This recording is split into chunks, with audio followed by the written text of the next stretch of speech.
If you live to be 80, you'll have had about 4,000 weeks. That's not a comforting number. In fact, when you first do the math, it can feel like a slap in the face, an existential countdown clock reminding you of just how little time you really have. But the point of this book is not to unsettle you. It's to suggest that this stark fact, that our lives are finite, that our time is limited, isn't a problem to solve. It's the starting point for a better, more meaningful way of living. Modern life teaches us to treat time as something to dominate, to master, to optimize. Productivity systems, life hacks, color-coded calendars, 5 a.m. routines. These are all part of a larger cultural delusion, the idea that if we could just get our lives under control, we could finally relax, finally arrive, finally live. But we never do. There's always more to do. The to-do list never ends. And the more efficient we become, the more we fill that space with new demands. It's like trying to outrun your own shadow. But what if the problem isn't that you're not getting enough done? What if the problem is thinking you ever could? This book is about reclaiming your life from the tyranny of endless productivity. It's about confronting your limits head-on, not as weaknesses to be overcome, but as truths to be lived with. When you embrace the fact that you can't do everything, can't meet every obligation, can't become the perfect version of yourself you imagined in your 20s, you're finally free. Free to choose, free to focus, free to be present in the short and precious time you actually have. This isn't a time management book in any conventional sense. You won't find quick fixes or systems for squeezing more into your day. Instead, this is a book about rethinking your entire relationship with time. It's about shifting your focus from how to use time efficiently to how to use it meaningfully. It's about learning to be at peace with what you can't control and showing up fully for what you can. In the pages that follow, we'll explore how our most common beliefs about time are not only misguided but damaging, and we'll look at practical, philosophical, and deeply human alternatives. We'll ask uncomfortable but necessary questions. What are you avoiding by staying busy? Whose goals are you really working toward? And what would it mean to make peace with never getting everything done? Because you only get 4,000 weeks, give or take. The choice is yours. Spend them in a futile race against time, or begin, finally, to live. Chapter 1. The Efficiency Trap. You probably don't need to be told that you're busy. Your calendar already knows. So does your inbox. So do the piles of laundry, the growing number of unread books, the messages you haven't responded to, and the quiet but insistent feeling that you're falling behind in some way, even if you can't quite name what it is you're behind on. To cope, you do what you've been taught. You try to get more organized, you declutter, you batch tasks, you buy a second monitor, you read blog posts about Inbox Zero, and you toggle between apps designed to help you remember, schedule, or prioritize the things you've forgotten, unscheduled, or deprioritized. And for a short while, it works. The decks are cleared. The air feels thinner, lighter. Maybe you even catch up. But then something strange happens. The moment you carve out a bit more breathing room, the space fills itself. New obligations arrive. New tasks are added. The emails respond to your responses. The goalposts move and you're back where you started. Except now you're more efficient at running in circles. This is the efficiency trap. The more efficient you become, the more tasks you can take on, and so the busier you get. It's a self-perpetuating cycle. Like a treadmill that accelerates as soon as you find your rhythm, your competence breeds more demands, not fewer. Oddly, this is often treated as a kind of personal failure, as though if you just found the right time management system, or just started waking up at 5 a.m., or just bought a better planner, you'd finally catch up. But what if the problem isn't your method? What if the problem is the entire premise?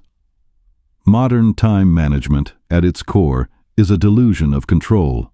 It encourages the fantasy that you might one day be able to wrangle the chaos of life into neat rows, that if you could just stay on top of your schedule, answer every email, meet every demand, and optimize every moment, you'd finally earn the right to relax.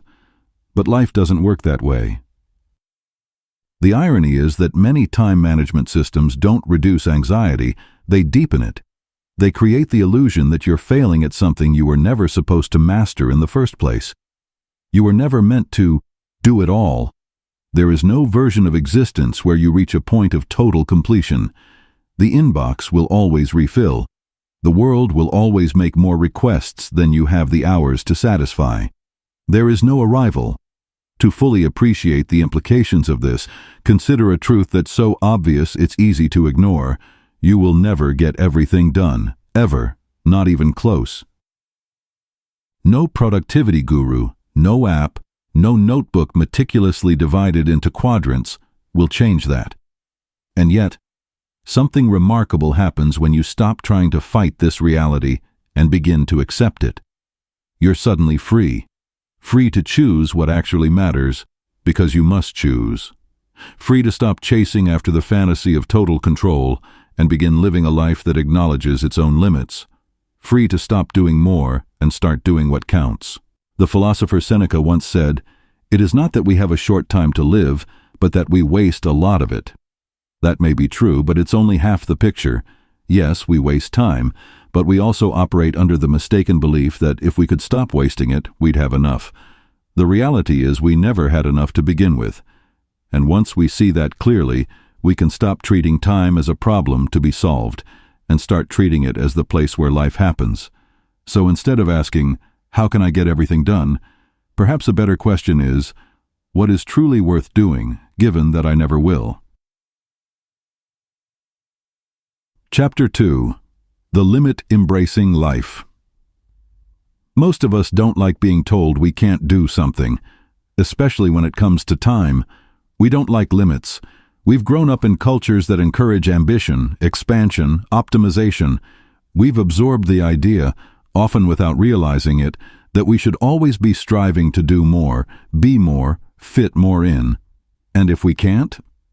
Well, that just means we haven't found the right system yet. But here's the inconvenient truth. You are limited.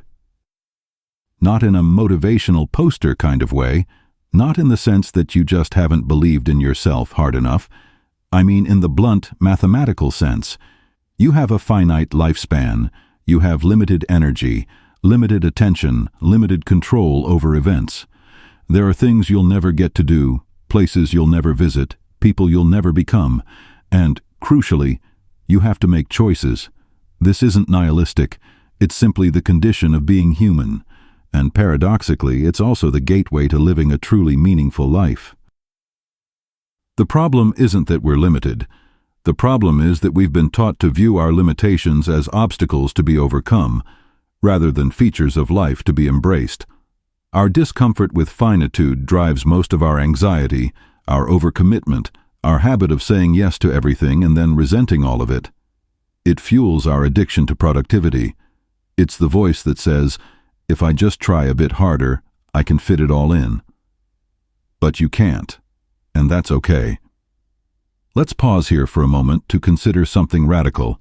What if being limited is what makes life worth living? Consider this. If you had infinite time, infinite energy, and infinite capacity, nothing would have weight. No choice would matter. You could delay every decision, ignore every opportunity, scroll past every moment, knowing you could always come back to it, but you can't. And it's precisely this constraint that imbues your decisions with urgency, shape, and meaning. The fact that time is running out is what gives it value. We often think we're anxious because we don't have enough time, but more often, we're anxious because we haven't made peace with the reality of how little time we have. And the more we try to deny that fact, by multitasking, overfilling our calendars, saying yes to everything, the more time slips through our fingers. In this way, our efforts to feel in control of time become counterproductive. We start treating life like a problem to be solved, rather than an experience to be lived. We chase the fantasy that one day we'll find the right balance and finally be calm, caught up, and capable. But that day never comes, and in the meantime, we miss the only time we ever really have. now. Embracing your limits doesn't mean giving up. It doesn't mean you shouldn't try or work or plan. It means recognizing that you will never have time for everything, and so the only sane response is to choose carefully, to live deliberately, and to stop pretending otherwise. It means letting go of the illusion of control, and instead, developing the courage to confront the truth of your finitude. Because in that truth is a kind of freedom, the freedom to stop striving for the impossible, and to start investing deeply in what you can actually do. This book is not about resignation. It's about liberation, about finally stepping out of the hamster wheel of productivity and realizing you were never meant to do everything. You were meant to do a few things with love, with clarity, and with presence. You can't conquer time, but you can stand inside it, fully alive. Chapter 3. Facing Finitude. There's a reason people prefer not to think too hard about death. It's not only that death itself is unsettling, it's what death represents, the ultimate non-negotiable limit. No amount of effort, planning, or productivity can outmaneuver it. It's the end of every to-do list. And yet, it hovers behind all of them, silently shaping how we live, or fail to live, in the time we have. Our finitude doesn't begin when we die. It defines every moment we're alive. And still, we resist it, we deny it. We build entire lifestyles, even identities, around the illusion that we are somehow exempt. We say yes to too many things because we don't want to confront the finality of choosing. We chase future versions of ourselves that always seem just out of reach. We procrastinate not because we're lazy, but because we're afraid that once we start the thing, we might discover we're not good enough, or worse, that it won't be enough. We postpone life into the future, imagining a time when we'll finally be ready, have more time, feel more confident, be less overwhelmed. But there is no future version of you that lives outside of the constraints you face now. There is no parallel timeline in which everything lines up, and you finally become the person who can do it all. There is only this version, the one who gets tired, who makes trade-offs, who is, at every turn, limited. The real cost of avoiding your finitude isn't just stress. It's that you never fully show up for your actual life. You skim the surface, trying to hold on to all possibilities, and end up engaging deeply with none of them. You become, in effect, a ghost in your own existence, always hovering somewhere else. In the next task, the next milestone, the next optimized version of yourself. Here's the paradox. When you stop resisting your limitations, you don't shrink, you expand. When you accept that you'll never read all the books, never travel everywhere, never meet every expectation, then you can finally choose what to give your time to. You gain the ability to be present in your choices, because you understand the stakes. Every decision becomes real. Every yes carries weight. And with that weight comes meaning. In the same way that you can't fully love someone until you accept that they will one day die, you can't fully inhabit your own life until you accept that you will not get to do everything. And in that discomfort, even grief, there is something sacred. You're no longer living under the fantasy of infinite time. You're living inside your one short, astonishing, heartbreakingly beautiful life. This is not the mindset of defeat. This is what radical presence looks like. But to get there, we have to mourn a little. Mourn the person we thought we'd become. Mourn the things we now know we'll never do. Mourn the future selves we must now lay to rest. This is the quiet grief of adulthood, the slow realization that to live is to miss out on countless other versions of life that will never be. But then, and only then, comes the gift. When you make peace with your limitations, you start making real choices, not reactive ones, not fear-based ones, not default settings. You stop living by borrowed ambitions. You begin to build a life that's yours, not in the sense of control, but in the sense of truth. The question, then, is no longer, how can I fit more in? The question is, What will I choose to give my 4,000 weeks to, knowing I must choose? Chapter 4. Becoming a Better Procrastinator. If modern productivity culture had a list of deadly sins, procrastination would be near the top. It's something we're taught to loathe about ourselves, something we hide or confess with a tone of embarrassment. We think of procrastination as a kind of moral weakness, a personal failing that, if only we had more willpower or better habits, we could eliminate entirely. The underlying assumption is clear. The goal is to overcome procrastination once and for all, to cleanse ourselves of it and become perfectly efficient, relentlessly forward-moving machines. But you're going to procrastinate. You always will. In fact, you are procrastinating right now, reading this book instead of doing something else you could have been doing. This is not necessarily a problem. It may, in fact, be the point. Procrastination is not a character flaw. It is, at its core, a necessary result of being finite. There are far more tasks you could do than you ever will do, and so you will inevitably leave many of them undone. You are already procrastinating on almost everything: the unread books, the half-formed ideas, the plans not yet acted on. And that's not a mistake, it's reality.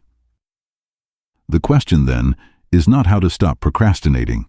The question is how to do it well, how to procrastinate intelligently, intentionally, and in ways that serve a meaningful life rather than one cluttered by panic and guilt. Most people think of procrastination as something that happens to them, an affliction they suffer from. But really, it's a form of prioritization. Whether consciously or not, you're always deciding which tasks will receive your attention and which will be delayed, avoided, or dropped. This is unavoidable.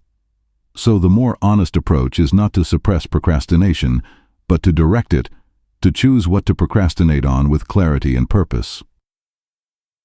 We live under the false hope that one day we'll get on top of everything, that we'll reach the mythical horizon where all our emails are answered, our ambitions realized, our to-do lists cleared. This hope drives much of our anxiety. We feel overwhelmed not only because we have too much to do, but because we believe we shouldn't. That if we were just better at managing our time, we could catch up and stay caught up forever. But the inbox refills. The world continues to make more demands than any one person can fulfill. New ideas arise before old ones are complete. Even your own ambitions multiply faster than your ability to pursue them. There is no arrival. The idea of getting everything done is not a goal, it's a fantasy, and a dangerous one. It keeps you frantically moving, addicted to the illusion of control, while ensuring that the things that really matter are often postponed indefinitely, waiting for the mythical day when you'll have enough time. This is why so many people find themselves late at night, finally confronting the work that truly matters, the painting they haven't started, the novel they've abandoned, the call they've been avoiding. These are the tasks that stay at the bottom of the list, not because they're unimportant, but because they matter so much. Procrastination often masks fear of failure, of judgment, of doing something meaningful and discovering it falls short. It's safer to rearrange your digital workspace or answer a dozen emails than it is to begin writing the first sentence of a book you deeply care about. This is why the key to becoming a better procrastinator is not to eliminate it, but to make conscious decisions about what you're willing to neglect. You must let things go, not accidentally, but deliberately.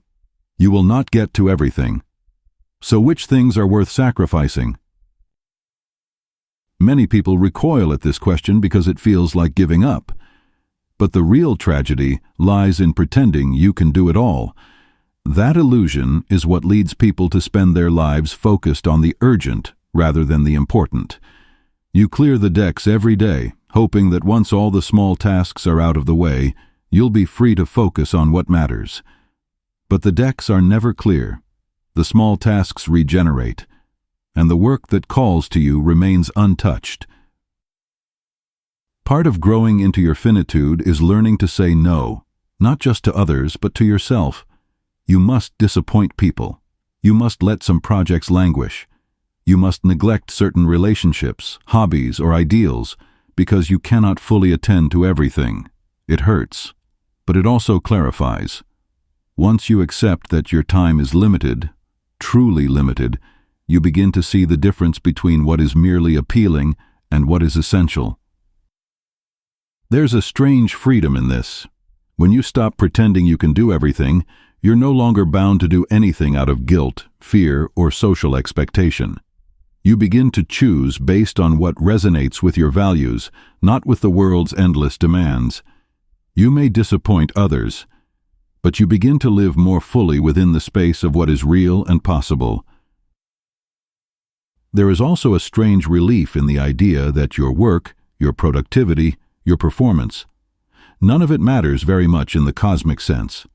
The universe does not depend on you responding to every email. It will not collapse if you let an opportunity pass.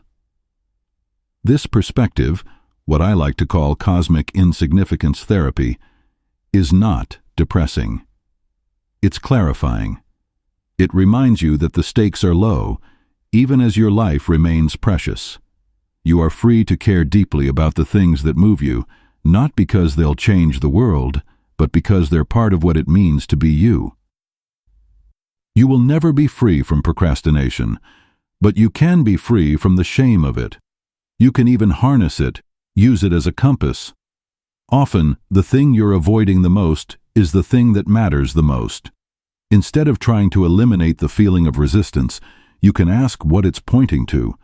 Why is this so hard to begin? What's at stake emotionally? What might happen if I stopped avoiding it? The irony is that the things you delay because they matter deeply are often the things that, once begun, are the most energizing. They don't drain your spirit the way busy work does. They remind you of your aliveness, your agency, your purpose. But getting there requires moving through the discomfort, the fear of imperfection, the need for certainty that never arrives. A good life, a focused, finite, meaningful life, will be a life of selective neglect. You will let people down. You will leave emails unanswered. You will watch some dreams fade. But in exchange, you will give your time and presence to what truly matters. And that, after all, is what time is for. So procrastinate. But do it well. Procrastinate on the things that don't matter. Procrastinate on perfection.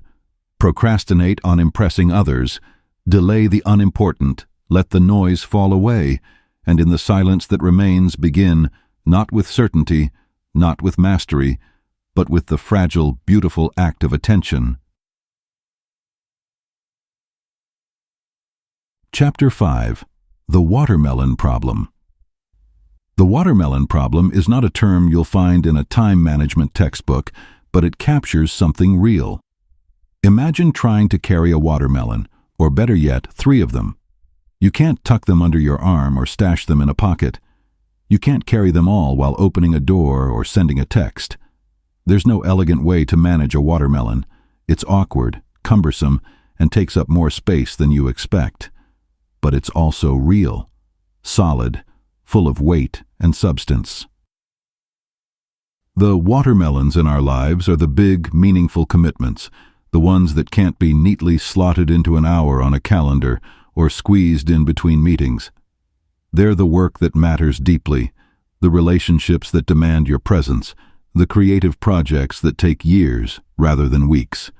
They're the long walks with your child when you'd planned to answer email, the book that haunts you at the back of your mind while you rush through errands, the volunteer work, or the business idea, or the quiet time in the garden. Things with gravity, things that make life worth living. But modern culture doesn't like watermelons. It likes grapes, small, manageable units of productivity, things you can pick and eat in a moment, things that look good in a row, things that can be optimized.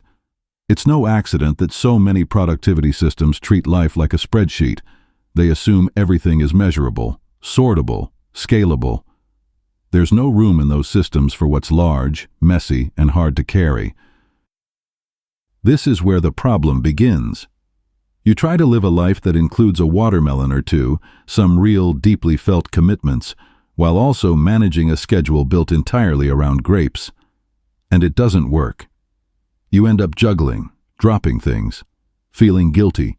You end up pretending that the watermelon can wait, that you'll get to it after this busy season, or after things calm down, or after you've optimized your workflow. But the watermelon doesn't wait. It quietly sours. You can't carry it, and also carry everything else. And so you're forced into a choice you never quite make consciously. You sacrifice the thing that matters most in order to keep up with things that barely matter at all. The root of this lies in our discomfort with missing out. We live in a culture that weaponizes the fear of missing out, FOMO, and turns it into a permanent state. There's always something else you could be doing, watching, buying, learning, optimizing. Every new article or invitation or notification is a reminder that you're not doing enough, that someone else is doing more, and so the only responsible response seems to be to try to do it all, to somehow carry every opportunity, every good idea, every potential life path, without ever choosing just one. But choosing one thing always means rejecting others. That's the nature of commitment. It's also the essence of freedom. This is where we encounter the joy of missing out, not as a slogan, but as a practice. To embrace the joy of missing out is to understand, at the deepest level, that the only way to experience the fullness of something is to let go of everything else. To choose your watermelon and let the grapes roll away. This isn't easy. Every choice made is 1,000 not taken. When you choose to stay in one career, you give up the fantasy of all the others you might have pursued. When you choose to become a parent, you close off a life without children. When you commit to writing a book, you forfeit all the other projects that might have taken its place. This can feel like loss, and in a way, it is. But it's also a relief. You no longer have to carry the crushing burden of infinite possibility. You get to live inside a single life, which is the only kind anyone has ever had. The mistake is to imagine that the pain of missing out means you've made the wrong choice. On the contrary, it's a sign that you've made a real one. All meaningful choices involve exclusion. If a decision doesn't hurt a little, it probably wasn't serious. Yet, much of modern life conspires to keep us from choosing. We're encouraged to keep options open, to hedge, to multitask, to delay commitment in the name of flexibility. We build lives that are wide but shallow, full of things we're kind of doing but none we're deeply inside of. We live like browsers with too many tabs open. No single one ever loads completely. But a human life is not a web browser. It is narrow and deep, or it is not much of anything at all. The greatest joys do not come from dabbling, but from immersion. To love someone, to raise a family, to master a craft, to build a community. These things take up space. They are watermelons. You can't wedge them into the margins. You must carry them with both hands, and that means dropping what you thought you needed to carry before. Still, we resist. Even when we say we want depth, we cling to width. We fill our lives with low-intensity commitments, not because we love them, but because they're easier to explain. It's easier to say yes to the committee meeting or the weekend workshop than to face the void that opens when you finally clear a space for something meaningful and realize you must now begin. We fill time to avoid depth. We stay busy to avoid risk. We carry grapes because they're easier, even if they leave us hungry. But the truth is, you only get a few chances at depth in a lifetime. A few people you'll truly know. A few things you'll do well. A few moments that will shape the rest of your story. And none of them will happen by accident. They will only come if you are willing to miss out on everything else. This is the quiet revolution of the joy of missing out. It's not glamorous. It doesn't get you applause. It often looks, from the outside, like you're doing less. But inside, you're doing more than ever. You're fully engaged, fully committed, fully alive. And there is no productivity system that can do this for you. no scheduling app that can make these choices, no color-coded planner that can carry the weight of meaning. Only you can do that. Only you can put things down and decide deliberately what to carry. So put down the grapes. Pick up the watermelon. Let it be heavy. Let it be enough. Chapter 6. The Importance of Doing Nothing. It's strange how difficult it has become to do nothing.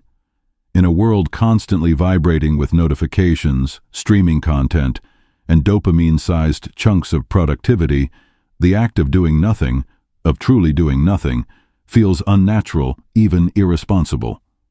We reach for our phones in queues, scroll mindlessly while waiting for a friend, fill every silence with noise. We are not accustomed to simply being where we are. We've come to believe that value is tied to visible output, that a good day is a productive one, and that to rest is to fall behind. Even leisure has become performative. Walks become fitness goals. Reading becomes self-improvement. Hobbies are monetized. The very idea of wasted time is now treated as something vaguely immoral. But the truth is, you are a human being, not a machine. You are not designed to be maximally efficient. And much of what makes life rich and bearable, creativity, insight, connection, emerges not from relentless effort, but from space, from boredom, from stillness, from what looks on the surface like idleness. There is a reason some of your best ideas arrive in the shower, or on long walks, or just before falling asleep. It's not magic. It's that your brain needs room to wander, and you rarely give it that room anymore. In the constant noise of doing and checking and responding, there is no silence in which the deeper voice of intuition or imagination can be heard. The mind, like a garden, needs time to lie fallow. The soil must rest for anything real to grow. But our culture finds this intolerable. Rest feels unearned unless it's framed as recovery for future productivity. We don't stop because we've done enough. We stop only because we've run out of energy, and even then we feel guilty for it. We take pride in how exhausted we are. We wear busyness like armor. This addiction to doing comes from the fear that if we stop, something bad will happen. We will be exposed as lazy. We will miss something important. We will become irrelevant. But underneath these rationalizations lies something deeper, the fear that if we stop, really stop, we'll have to face ourselves. Silence brings things to the surface, the unresolved, the unanswered, the truths we've been dodging through motion. This is why doing nothing feels uncomfortable, not because it's unnatural, but because it is intimate. You are suddenly alone with your own experience. And yet, this is where life actually happens. Not in the curated feed or the polished email or the back-to-back Zoom meetings, but in the moments when nothing is expected of you, when you are simply present, unproductive, and alive. To recover this presence requires something radical, a willingness to resist the pull of utility, to do something or nothing for no reason other than the fact that it is. Sit on a bench and stare at a tree. Lie on your back and look at the ceiling. Let a cup of tea go cold while you stare out the window. Don't optimize it. Don't capture it. Don't use it to refuel. Just be there. What you'll notice at first is discomfort, a kind of psychic twitch. Your mind will reach for a task, a distraction, a notification. You'll feel the urge to get up, to scroll, to prove that you're not wasting your life. But if you stay, even for a few minutes, something shifts. You start to remember that there is a deeper rhythm inside you, a slower one, a rhythm that doesn't care about inboxes or goals or what everyone else is doing.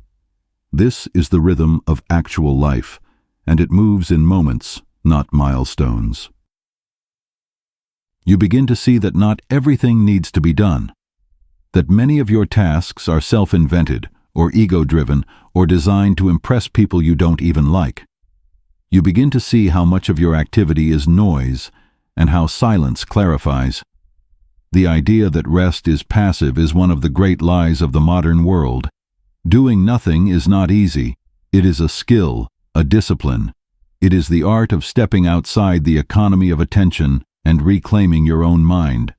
Not to monetize it, not to shape it into a brand, but simply to dwell in it. And once you've felt that, even briefly, it's hard to unfeel it. It's hard to go back to the treadmill of busyness without recognizing that most of it is theater. You don't need permission to stop. You don't need to earn rest.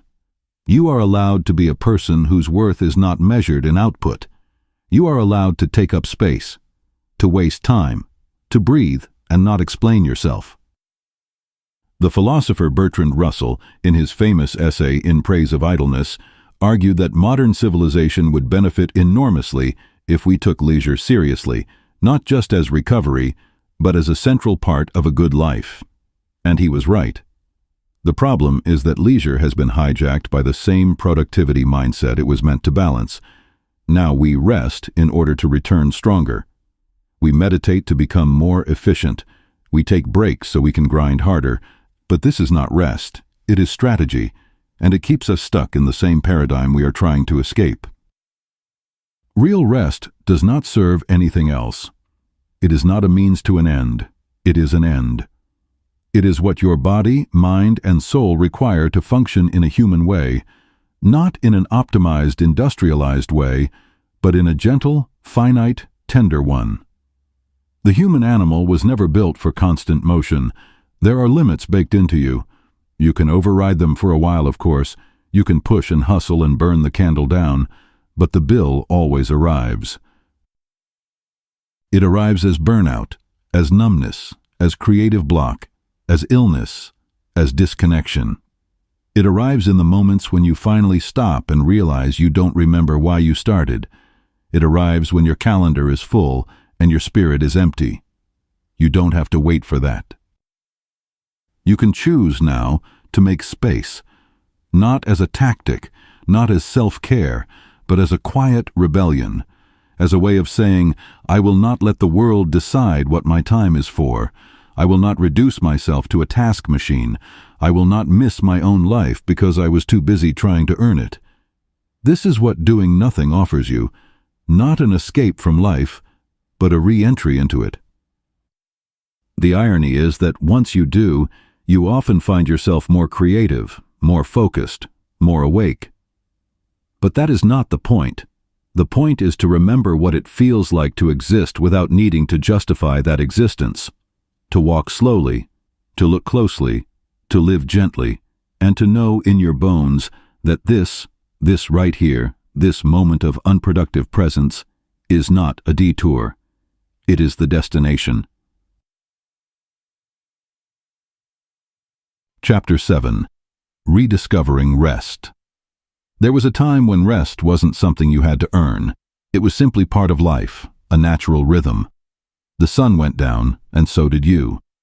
Fields were worked during the harvest, then left fallow for seasons of recovery. Even the ancient idea of the Sabbath, whether taken religiously or not, acknowledged something profound, that time wasn't just for doing, it was for being, and being required stopping. But in the modern world, rest has been rebranded as a resource, something to be managed, tracked, optimized, something you recover in order to return stronger, to hustle better, to hit the next milestone. We rest, not for rest's sake, but for productivity's sake. We're told to sleep more, to breathe deeply, to take micro breaks, because these things make us more efficient at our jobs. This is not rest. It's maintenance. It's the oil change before the engine revs again.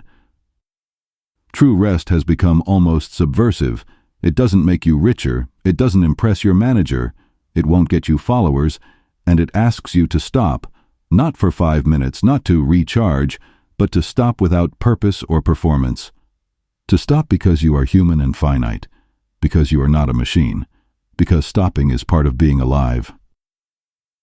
But this kind of rest is hard, not just because the world resists it, but because we resist it. It confronts us with an identity problem. If I'm not working, not accomplishing, not being useful, who am I? The discomfort we feel in moments of stillness is not boredom. It's the jarring realization that we've come to see ourselves primarily through what we do, what we produce, how busy we are. Rest then becomes not just a break from work, but a reckoning with who we are beneath the work, and many of us are not ready to face that. Which is why we fill our days, even our supposed downtime, with low-grade activity. We relax by consuming content, scrolling, binge-watching, always plugged into something. We call it unwinding, but our minds rarely unwind. They hum like engines left running in the driveway. The noise is softer, but it's still noise. The rest we really need is deeper than that. It's not just absence of movement, it's absence of pressure, of striving, of needing to be anywhere else than where we are.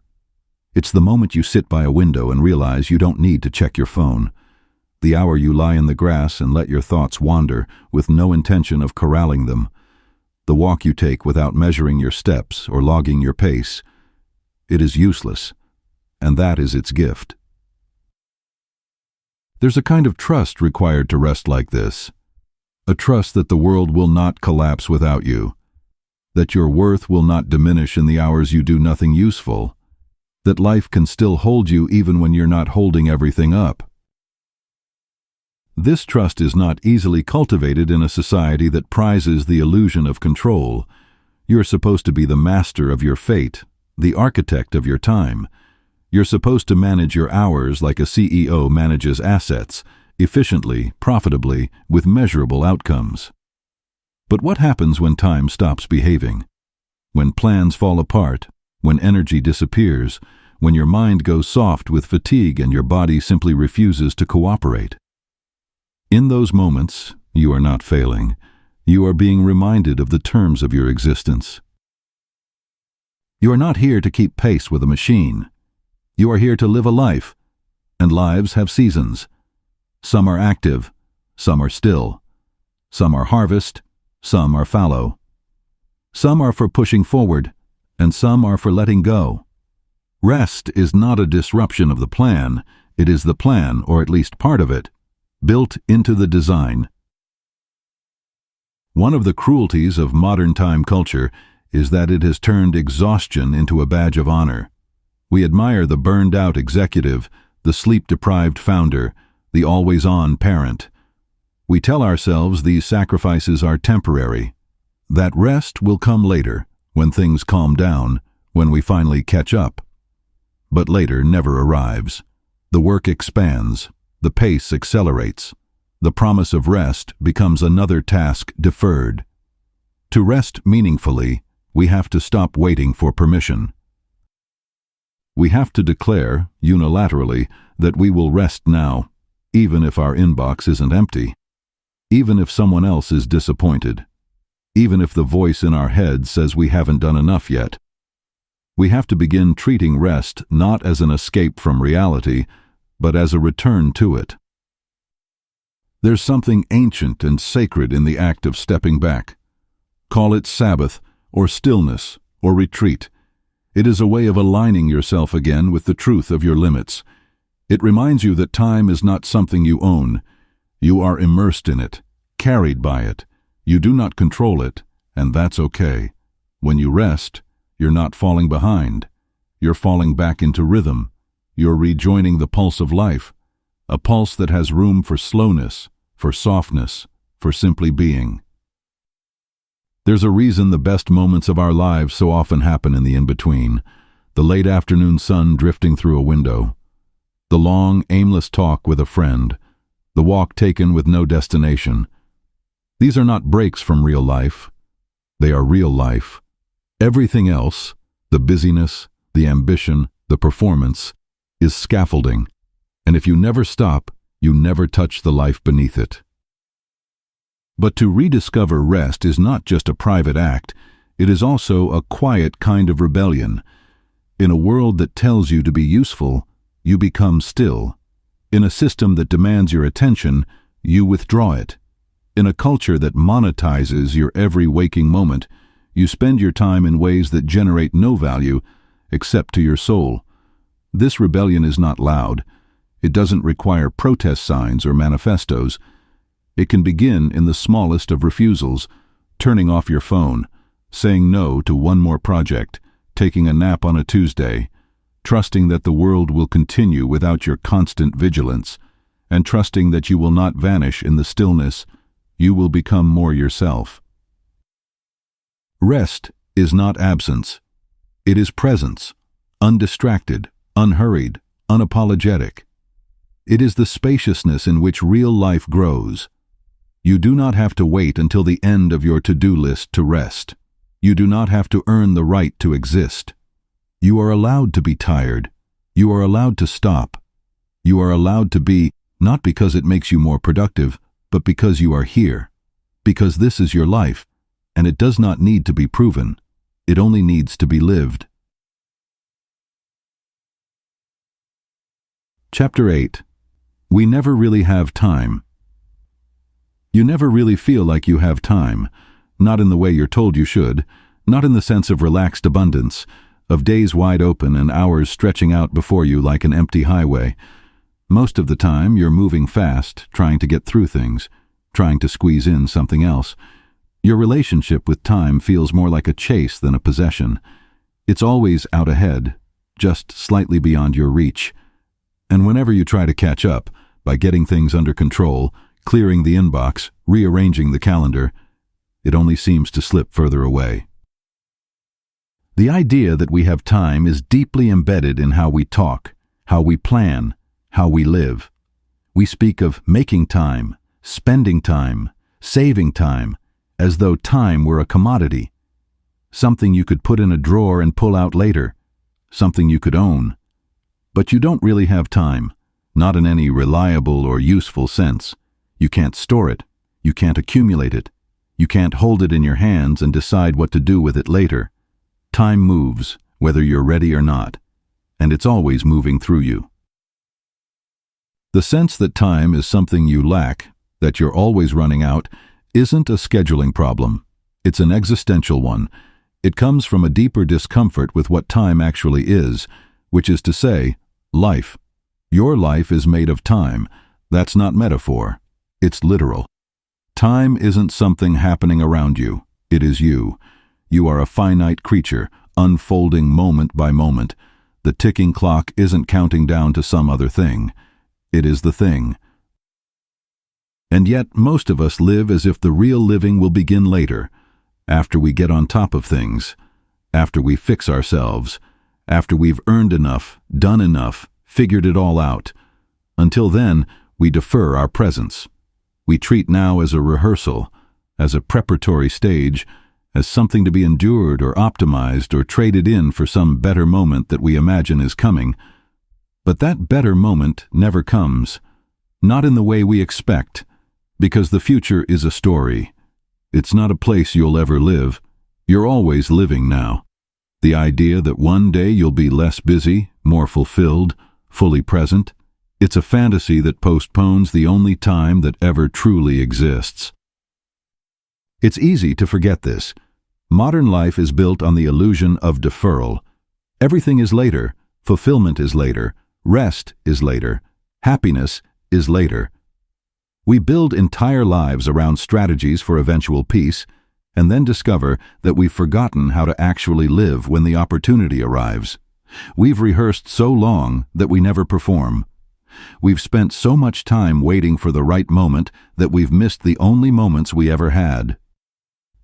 There's a subtle arrogance in the way we relate to time. We assume there will be more of it, that we'll have another chance, another week, another year, that the things we've postponed, the conversation, the trip, the change we keep putting off, will still be there when we're ready, but that's a story we tell ourselves to delay the discomfort of choice. Because once you accept that time is not something you have, but something you are inside of, you are forced to face a hard truth. Every yes is a no to something else. Every hour you spend on autopilot is an hour you'll never get back. Every moment of distraction, of deferral, of disconnection, it doesn't just disappear. It becomes the shape of your life. This isn't meant to induce panic. Quite the opposite. Panic comes from the illusion of control, from believing you should be on top of things, from pretending you can master the chaos if only you try harder. The deeper calm comes from surrendering that illusion, from recognizing that time is not yours to dominate, but to inhabit. You don't need to win the race. You need to stop running. This is why productivity culture ultimately leaves us feeling worse. It frames time as something external, something to be managed with the right tools and strategies. But if time is the medium of life, then managing time is managing existence, which is an impossible task. No matter how many hacks or habits you stack, you will never feel caught up. Because the very act of trying to catch up assumes that life is somewhere else, that it's waiting for you, just beyond the pile of tasks, just on the other side of this busy patch, and that assumption keeps you permanently distant from your actual life. To be clear, this doesn't mean you shouldn't plan or try or do things. Living consciously often requires structure, but there's a difference between making thoughtful choices and treating time like an adversary. The goal is not to control time, but to collaborate with it, to learn how to move with your limits instead of against them. The writer and monk Thomas Merton once said that people may spend their whole lives climbing the ladder of success, only to find it was leaning against the wrong wall. Something similar happens with time. You spend years perfecting your system, managing your hours, getting more efficient, and one day you look up and realize you've been organizing a life that you weren't really living. There's no system that can protect you from the discomfort of finitude, no schedule that can eliminate the pain of choosing, no amount of productivity that will give you more life. At best, you can arrange your time in ways that reflect your values, that express your sense of what really matters. But that arrangement has to start with the truth. You never really have time. You only ever make time by deciding what to pay attention to, what to ignore, what to embrace, and what to release. And what you make time for becomes, quite literally, the story of your life. The next time you catch yourself saying, "I don't have time," try changing the phrase. Say instead, "It's not a priority." See how it sits. Sometimes it'll sting, which is useful. It reveals the mismatch between what you claim to value and what you're actually doing. But sometimes, surprisingly, it will bring relief, because you'll realize that it's true. Not everything deserves your time. Not everything has to fit. Not everything that demands your attention deserves to get it. This is the quiet power of honesty with time. You stop pretending you're a superhero. You stop deferring your life. You begin to live inside the limits, not as burdens, but as guides. You may never feel like you have time, but you can always decide to be in time, to occupy the moment you're in with full attention, however imperfect, however brief. You can choose to let go of the fantasy of someday, and instead give yourself to the real, ordinary, unrepeatable now. And in that choosing, you discover something surprising. You were never running out of time. You were only running away from it. Chapter 9. You are here. There's a moment sometimes when you look up from the chaos of your day, the deadlines, the messages, the errands, the fractured thoughts, and feel a flicker of clarity. It may last only a second, but for that second, everything becomes still. A child laughs, a breeze brushes your arm, the light falls just so on the sidewalk, and you remember without words, this is it. This is the life you've been rushing through. Then, of course, the moment passes. The phone buzzes. The to-do list taps you on the shoulder. The rest of the world reasserts itself. But for a brief time you were here, not mentally spinning through the past or projecting into the future, but present, alive, and aware.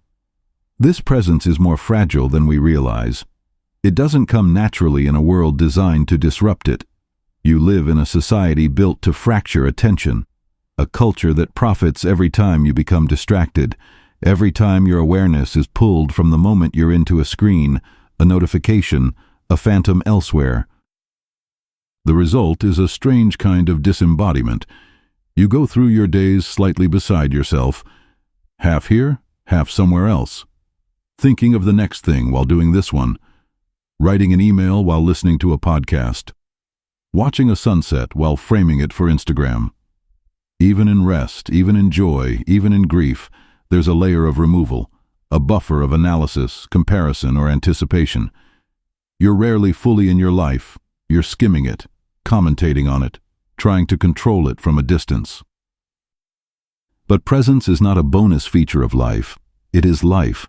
You are only ever alive in the moment you're in, and yet, most of the time, you're somewhere else. This isn't entirely your fault. Modern technology, for all its usefulness, has turned attention into a commodity. Your focus is bought and sold by platforms that have a vested interest in keeping you elsewhere, in making you feel like the important thing is just beyond this screen, this scroll, this click. And so your sense of time begins to warp. Minutes vanish, hours blur. You look up and wonder where the day went. You were there, but not really. Your body moved through space, but your mind was skipping like a stone. The cost of this isn't just inefficiency. It's disconnection from yourself, from others, from reality. You begin to live more in simulations than in sensations. You know what's happening everywhere except right in front of you.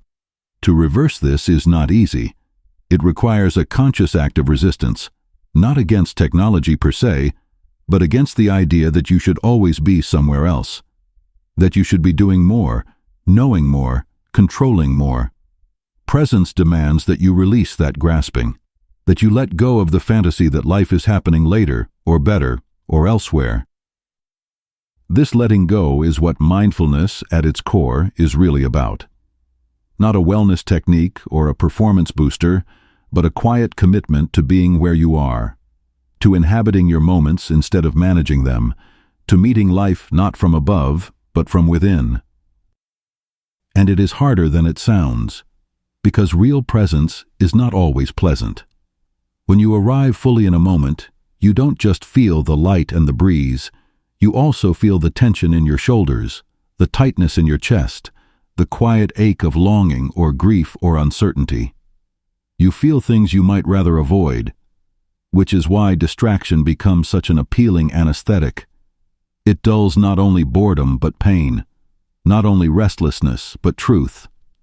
But truth is the only place anything real can grow.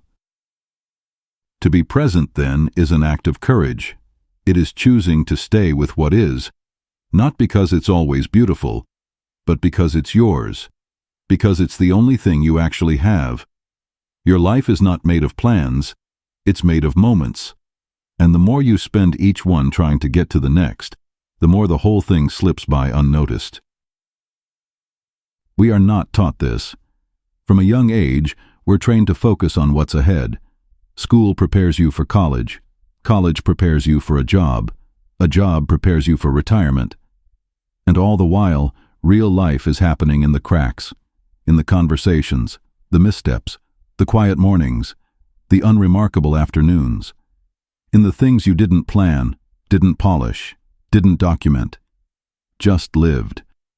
And to live fully requires slowing down, not in the romanticized sense of quitting your job and moving to a cabin, though that's fine too, but in the much harder sense of being willing to feel time as it passes, to stop speeding through it, to stop filling it, to let it stretch out and unfold. That might mean choosing to walk instead of drive, to talk instead of text, to look out a window instead of at a screen, to notice the person next to you, to listen, not as a pause between speaking, but as an act of full engagement. These are small gestures, inconsequential perhaps, but they add up, because presence has a cumulative effect. Each time you drop into the moment you're in, you deepen your capacity to stay there the next time. You carve new grooves in your mind. You begin to remember what it feels like to be somewhere.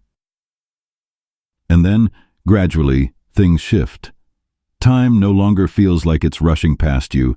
It slows, it expands. You start to notice details you'd missed. The texture of a friend's voice, the particular quality of light in the late afternoon, the way your breath moves in your body. You realize that ordinary moments are not filler, they're the fabric of your life. You may also find that your priorities rearrange themselves. When you are present, the frantic urgency of everything else fades a bit. You stop feeling so compelled to prove yourself, to keep up, to chase after what you thought mattered. Presence brings clarity. It reveals what's real, and what's real is often quiet, often simple, often missed. The hardest part, perhaps, is accepting that presence doesn't guarantee perfection. Being here won't make your life easier. It won't solve every problem, but it will make your life yours. Fully felt, fully inhabited, no longer something you're trying to manage, but something you are living from the inside out. You will forget this, of course. You'll drift. We all do. Attention slips. Distractions multiply. The mind returns to its endless loop of what's next, and what if, and what now. But you can come back, again and again. That is the practice. Not to stay present forever, no one does, but to return. To put your phone down and notice your coffee. To pause mid-task and feel your feet on the floor. To look someone in the eye and really listen. To say, with your attention, your presence, your breath, I am here. Because in the end, what else is there? Chapter 10. The Loneliness of the Digital Age. There is a strange kind of loneliness that comes not from being alone, but from being everywhere at once. From being perpetually connected yet rarely present. From having more information, more updates, more points of contact than at any time in history, and still feeling like something vital is missing. It's the loneliness of the digital age. Not the loneliness of an empty room, but of an overfull one, where no one really sees you. Where everyone is half listening, half scrolling, half thinking about something else. It's the loneliness of conversations interrupted by notifications, of dinners held hostage by group chats, of walking beside someone you love while both of you stare into your phones. It is not the absence of people that isolates us. It's the absence of attention. Digital technology promised us connection, and in some ways, it delivered.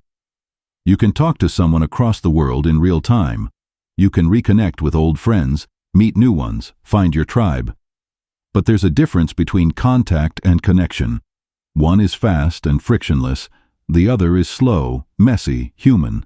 One gives you updates. The other gives you presence. And presence is the thing we're losing, the thing that cannot be replicated by pings or posts or clever emoji. Real connection requires friction. It requires time, attention, and above all, vulnerability. You can't fast-forward intimacy. You can't automate depth. You can't maintain 20 genuine friendships just because the platform lets you. You may be available to everyone, but you are fully present with no one. We're told that this is simply the way things are now, that attention is a scarce resource, that multitasking is survival, that digital life is just life. But in believing this, we've quietly begun to accept a thinning of experience, a life of constant partial presence, where we never quite arrive, never quite connect, never quite feel the people around us. And so, even in a crowd, you might feel adrift. Even in a group chat, you might feel unseen. Even while liking dozens of posts a day, you might go to bed feeling like no one really knows what's happening inside you. This isn't just an emotional issue, it's a temporal one, because genuine connection, the kind that makes you feel grounded, known, and human, takes time. Time without interruptions. Time that isn't chopped into slices. Time in which nothing happens except being together. But the structure of digital life militates against this. It thrives on speed, on updates, on immediacy. There's always something new to check, something else to react to, and so your time is constantly being pulled away from the slow, inconvenient reality of being in relationship and into the fast, low-res stimulation of online engagement.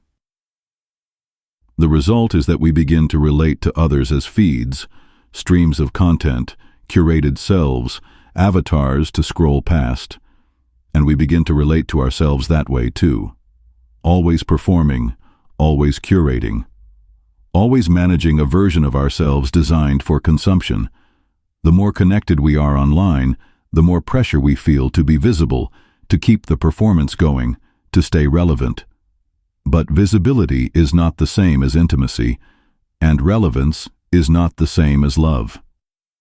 There's a kind of exhaustion that comes from constantly maintaining your digital self. You're never off stage, never unobserved. Even moments of solitude become opportunities for documentation, and somewhere in the process, you begin to lose track of what you actually feel, what you actually want, who you actually are when no one is watching. This isn't a call to abandon technology. It's a call to reclaim time for connection, to protect stretches of attention not parceled out to algorithms. It's a call to recognize that presence is a finite resource, and that if you give it all away to your screen, there will be none left for the people sitting beside you. Consider how long it's been since you truly listened to someone, not while half checking your phone, not while waiting for your turn to speak, but really listened, with full attention. Consider how often your conversations are fragmented by alerts, how often your solitude is interrupted by the urge to check, to post, to respond, how often you reach for distraction, not out of boredom, but because being fully here feels too vulnerable. The problem isn't that technology is evil, it's that it's ambivalent. It doesn't care how you use it, it just responds to the signals you give it. If you use it to avoid your life, it will help. If you use it to escape hard feelings, it will offer relief. If you use it to numb discomfort, it will never run out of Novocaine. But if you want something else, depth, presence, meaning, you'll have to fight for it. You'll have to choose to sit through awkward silences, to resist the reflexive reach for your phone, to create boundaries that make space for the slow, quiet, analog experience of actual human life. You'll have to risk missing out on what's happening elsewhere in order to show up fully for what's happening here. And that's not easy, because the moment you try, you'll feel the withdrawal, not just from the device, but from the identity it helps you maintain. You'll feel untethered, bored, insecure. You'll feel the discomfort you were trying to suppress. But if you can stay, if you can hold your ground, you may notice something else underneath. A hunger, a longing for touch, for eye contact, for presence, for the unoptimized messiness of real interaction. This hunger is not weakness. It is proof that you are still human, that some part of you still remembers what connection feels like. You don't need to delete your apps or renounce the internet. You simply need to ask yourself with honesty how you are using your time and what kind of life it is shaping. Are you building a life of contact or a life of connection? Are you chasing updates or cultivating presence? Are you sharing your thoughts or hiding behind them? Are you visible or are you known? The answers will vary. There's no formula here, but the questions matter. They are a way of remembering that time, your time, is always being exchanged for something, and no one else can decide if that trade is worth it. You only get so many moments of real connection in a life. A handful of conversations that change you. A few people who truly see you. A few nights when the talk goes late and the masks fall away. A few mornings when everything feels still and real and close. These moments are too precious to miss because a screen was asking for your attention. The world will keep trying to pull you away from yourself and from the people who matter most. But you can choose, quietly, repeatedly, imperfectly, to stay, to be here, to listen, to belong, not to a network, to a life. Chapter 11. The Patience of Meaning. We don't talk much about patience anymore, not real patience, the slow, spacious kind that's willing to endure discomfort, to wait without guarantees, to invest in things that may take years or decades to bear fruit. We talk about speed, about scaling, about getting there faster. The world teaches us that if something is worth doing, it's worth finishing quickly. That progress should be visible, that results should be measurable, that if you're not moving forward, demonstrably, efficiently, you're somehow falling behind. But most of the things that matter don't work like that. Meaning takes time. Love takes time. Mastery, friendship, grief, growth. None of these can be rushed. They don't respond to productivity systems or time-blocked calendars. They ask for something we've been conditioned to avoid: patience. The kind of patience that makes space for uncertainty. That's willing to not know for a while. That stays, even when it feels like nothing's happening. And this is deeply uncomfortable, because we're not trained for it. We've been raised in a culture that rewards urgency, that treats slowness as a flaw and waiting as wasted time.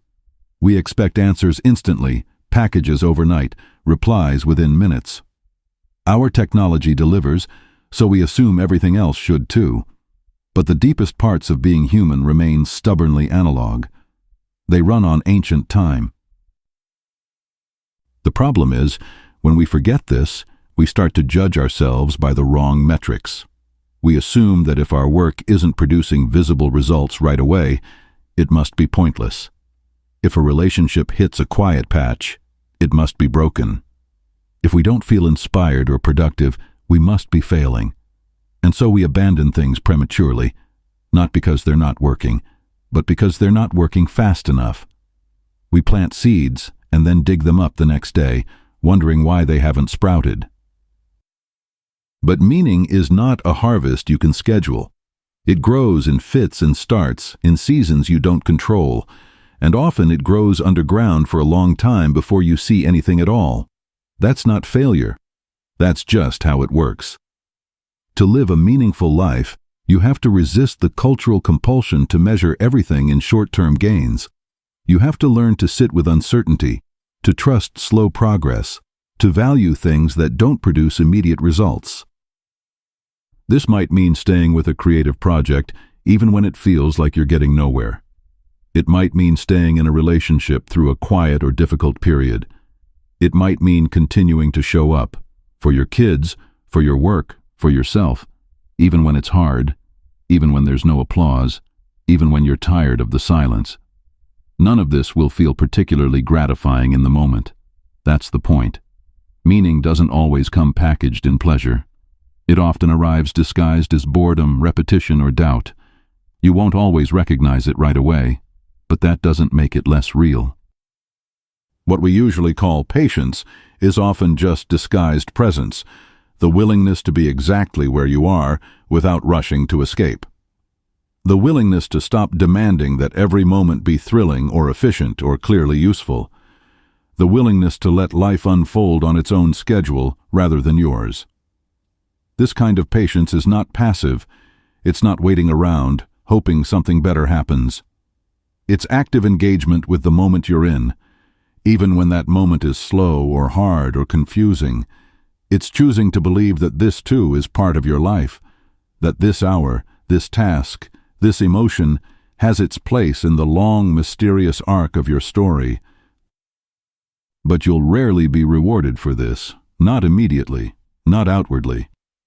The world moves on a faster timeline, and if you don't keep up, it will leave you behind, or so it seems.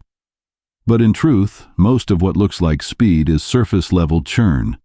You can be very busy and going nowhere. You can be moving fast and still be stuck. What actually changes you, and what changes the people around you, is not how fast you live, but how deeply you live. The patience of meaning asks you to give up the illusion that your life will make sense from the outside, that it will look efficient, impressive, or coherent. It won't. Not always, and not necessarily at the moments that count. Some of the most meaningful chapters of your life will look, from the outside, like detours. Some of the most important work you'll do will take place in silence, with no audience, no clear payoff, no guarantees. But it's still worth doing, because meaning is not an outcome, it's a way of relating to your time. When you slow down enough to be with your life, even when it's messy or uncertain, you begin to see that time is not just something you spend, it's something you inhabit. And how you inhabit it determines what kind of life you're building.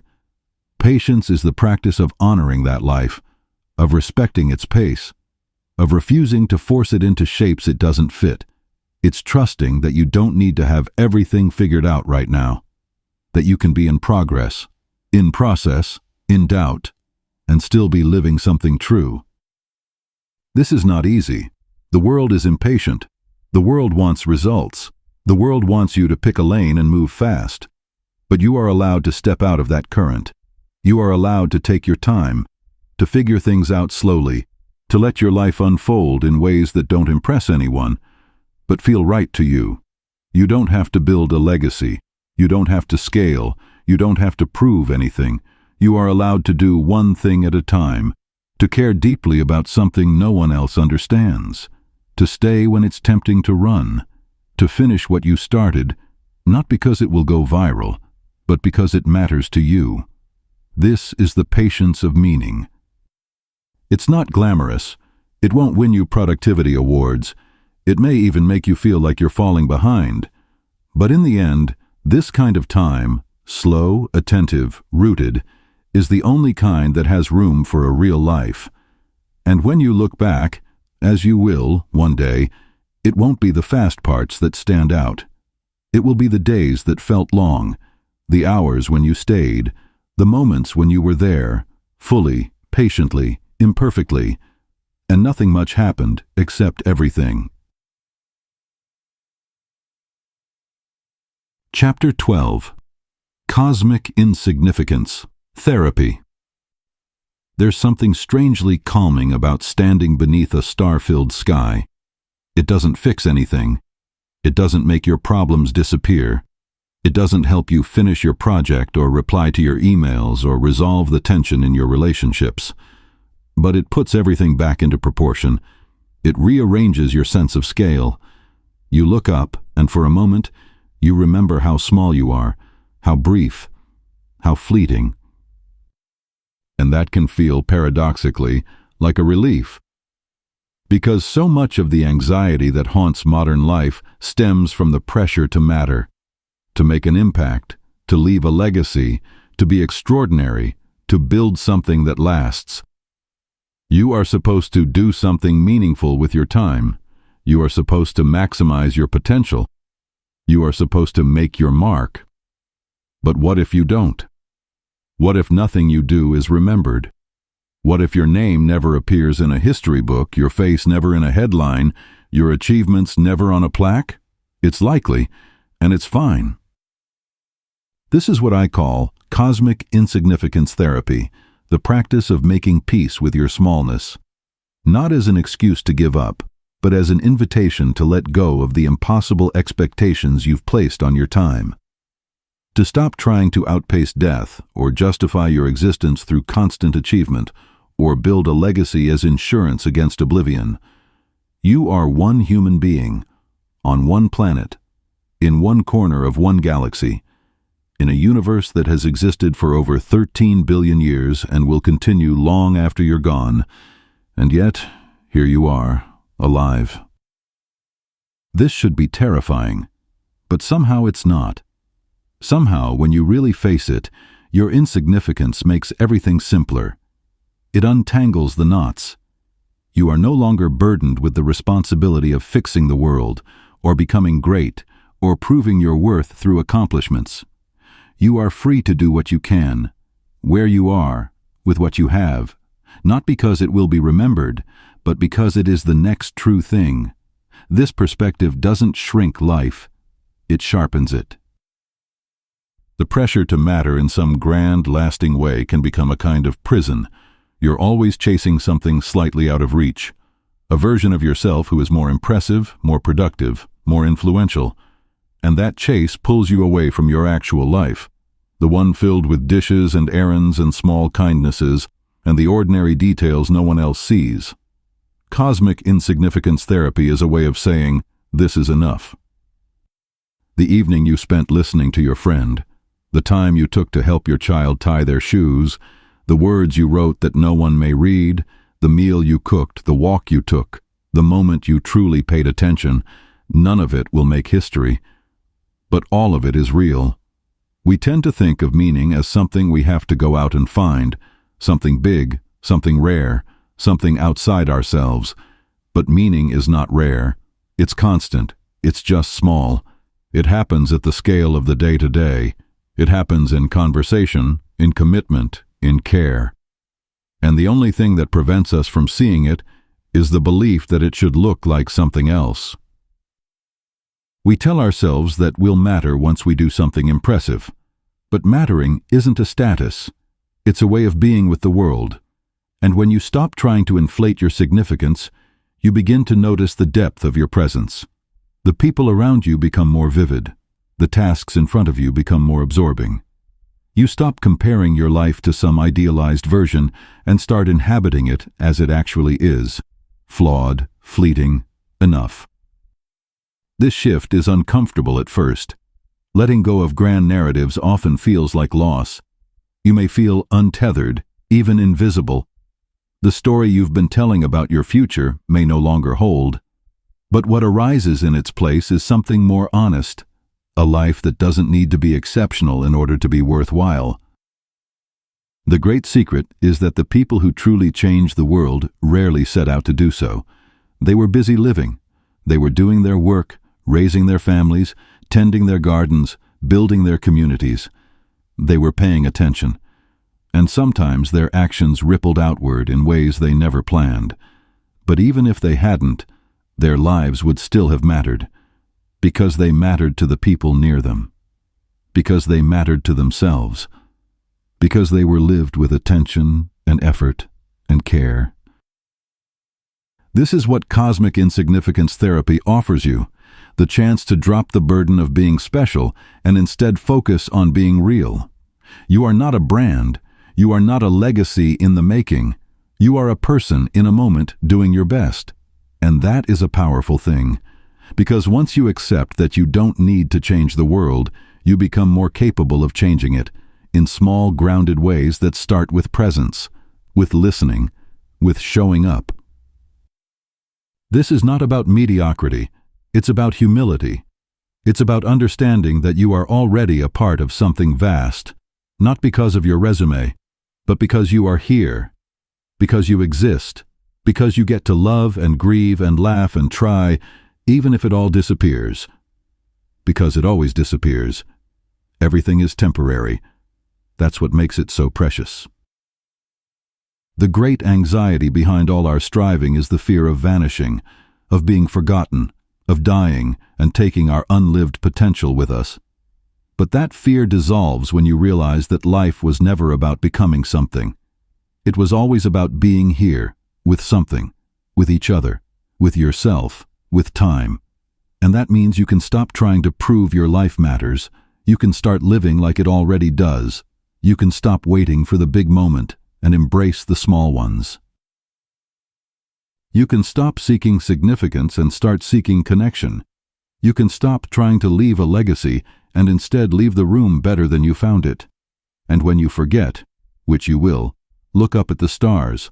Remember how small you are. And smile, not in despair, but in gratitude. Because the miracle isn't that you'll be remembered. The miracle is that you're here at all. Chapter 13. The Human Disease. There's a peculiar trait that defines the human condition, one that seems almost baked into our wiring. It's the feeling that we're never quite where we should be. Wherever we are, we imagine we ought to be somewhere else. Whatever we're doing, something else tugs at us. Something more urgent, more meaningful, more efficient. Even in moments of peace, there's a flicker of unease. Is this really what I should be doing with my time? This feeling doesn't arise from laziness or lack of ambition. In fact, it often afflicts the ambitious most severely. It's not a matter of not caring enough. It's a matter of caring too much, all at once, about everything. And beneath it is a fear. The fear of wasting time, of falling behind, of choosing the wrong path and regretting it forever. It's the gnawing sense that life is slipping through your fingers, and that you ought to be doing more to catch it. This is the disease of being human, the inability to rest in the present moment. the sense that there is always some other life we're meant to be living, just slightly out of reach. It manifests in dozens of small ways. You open your phone to check one thing, then suddenly it's 30 minutes later and you've absorbed nothing. You agree to a commitment you had no time for because the alternative, doing nothing, felt too uncomfortable. You spend a weekend with your family but feel vaguely guilty the whole time because you're not working. Or you work all weekend and feel guilty because you weren't more present with your family. No matter what you choose, something else haunts you. This restlessness is not accidental. It's a consequence of consciousness, of knowing that time is finite and that you must spend it somehow, but never quite knowing the best way. Unlike other animals, we don't just live. We watch ourselves living. We question it. We second-guess. We compare. We imagine alternate lives, better lives, more fulfilled or optimized versions of ourselves, and then judge the one we're actually living by comparison. You can be sitting in a quiet cafe, in a beautiful city, with a warm drink in your hands, and still feel lacking, because somewhere in the back of your mind is the idea that someone else is using their time better. This is the core of the human disease, the fantasy that there exists somewhere the perfect use of time, and the fear that we are always just shy of finding it. We try to outrun this feeling with movement, with busyness, with plans and systems and schedules. If we can just get more done, we think, or find the right routine, or clear the decks completely, we'll finally feel at peace. But peace never arrives. Because the problem isn't the number of things we have to do. It's the idea that there is some final version of ourselves we are meant to become. And the idea that this version exists somewhere ahead of us, just a little further down the road, is what keeps us running. The philosopher Alan Watts once described this as the waking sleep of modern life, the state of always becoming, never being. You live as if the present is just a means to an end, as if life begins later, once everything is in place. But everything is never in place, and life is not waiting for you to get it right. What makes this so hard to accept is the deep cultural belief that your worth is something you earn. That time is valuable only when it's being used for something productive. That rest must be justified. That contentment, if it ever comes, is the reward for years of striving.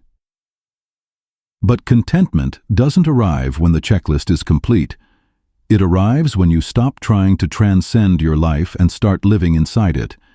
This doesn't mean giving up on improvement or goals or doing things well.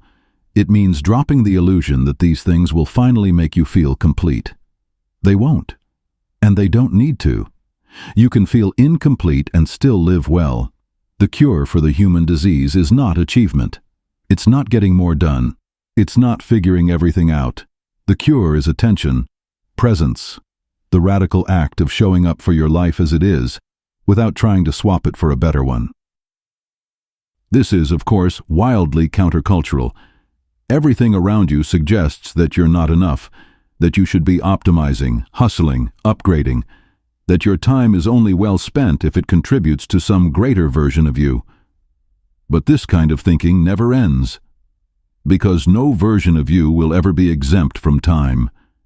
Every future self you imagine, more successful, more balanced, more admired, will still be temporary, still uncertain, still finite.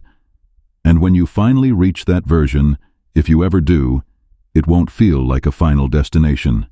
It'll feel like you, slightly older, still wondering what comes next. So instead of chasing the imaginary self you're supposed to become, maybe you could start relating to the one who's already here. Maybe you could sit down beside that self, the tired, confused, trying their best self, and stop asking them to be more. Maybe you could ask what they need, what they love, what they're afraid of. Maybe you could treat your life not as a problem to be solved, but as a companion to be listened to. There is nothing wrong with you for feeling restless. It's part of the deal. It's the cost of knowing that time is limited. But the answer isn't to escape that knowledge. It's to make peace with it, to stop fighting against time and start moving with it, even when you don't know where it's going, You don't have to get everything right. You don't have to make every hour count. You don't have to live your best life. You just have to live this one, the only one you've got, as honestly and as deeply as you can.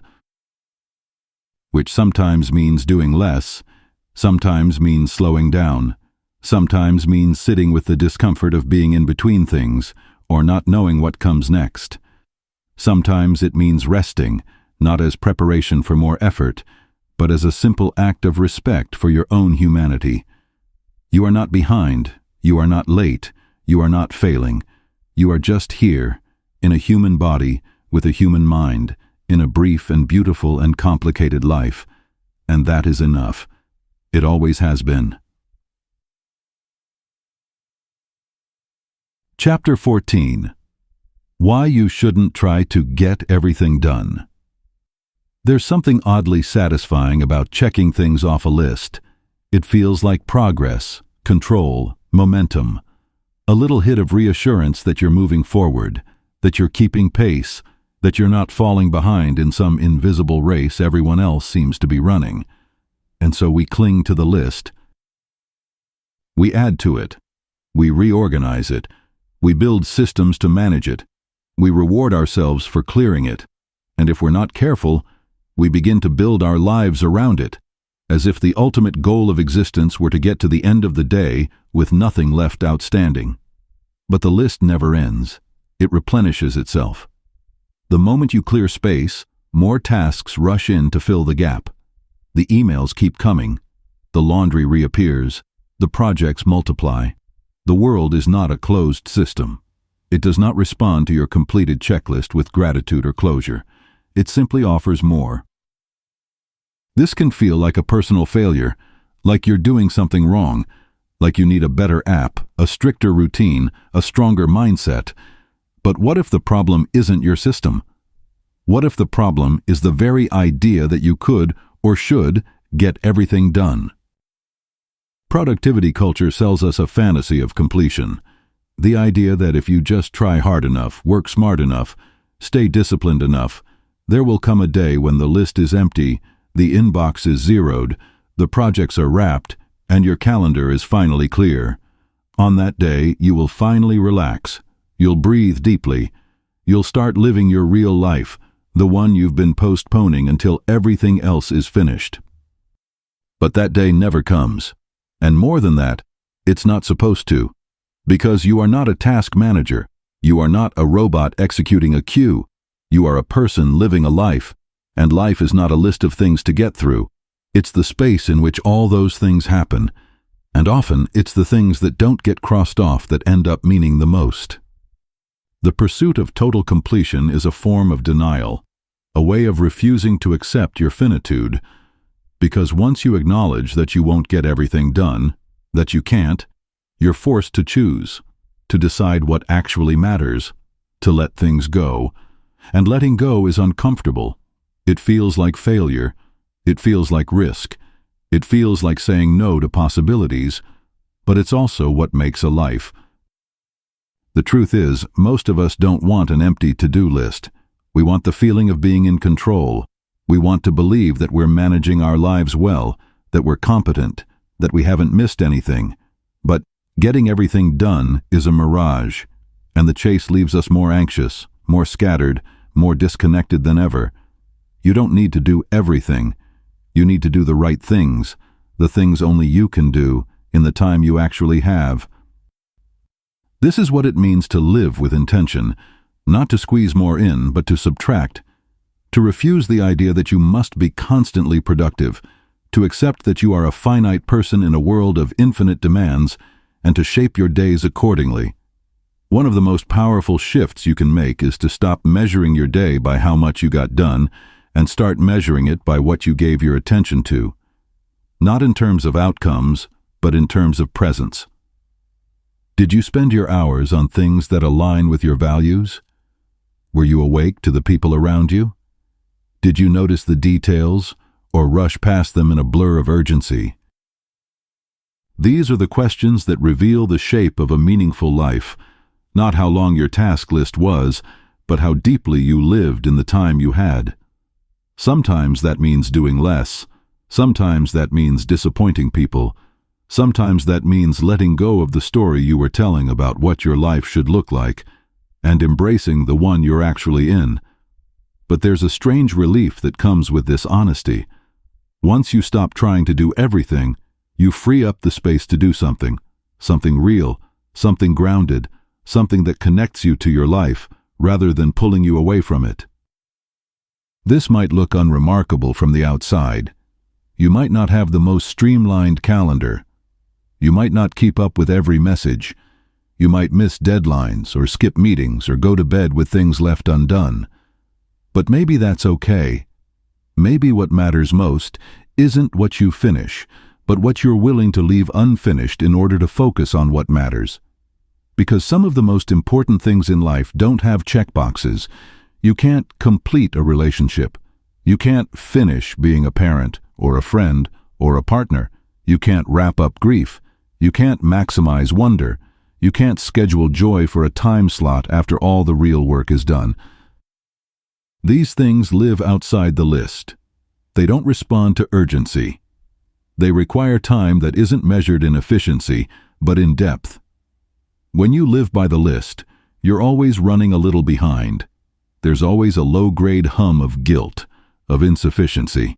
And so even when you do finish something, it doesn't bring peace. It just makes room for the next thing. But when you step off that treadmill, when you give up the chase, you start to discover a new kind of time. Time that isn't organized around utility. Time that feels wide and human, and strangely enough, more productive in the ways that actually matter. You might find that doing fewer things with more attention leads to a deeper sense of accomplishment than racing through a dozen tasks ever did. You might discover that rest, real rest, not recovery, becomes more accessible when you no longer feel the pressure to earn it. You might notice that your relationships grow richer when you're not constantly distracted by everything you've yet to finish. And you might even find that your work improves, not because you're doing more of it, but because you're finally doing the work that's yours to do, not the work you've been guilted or pressured into. Letting go of the need to get everything done is not laziness, it's wisdom. It's the clarity that comes from understanding your limits and respecting them. It's the decision to stop sacrificing your life on the altar of completion and to start living it in the only place it's ever been, right here, in the middle of the mess, with things still left undone. There will always be more you could do, but more is not the same as better. And getting it all done is not the same as living well. So make your list if it helps. Use your tools. Find your rhythms. But remember that the goal is not to cross off every item.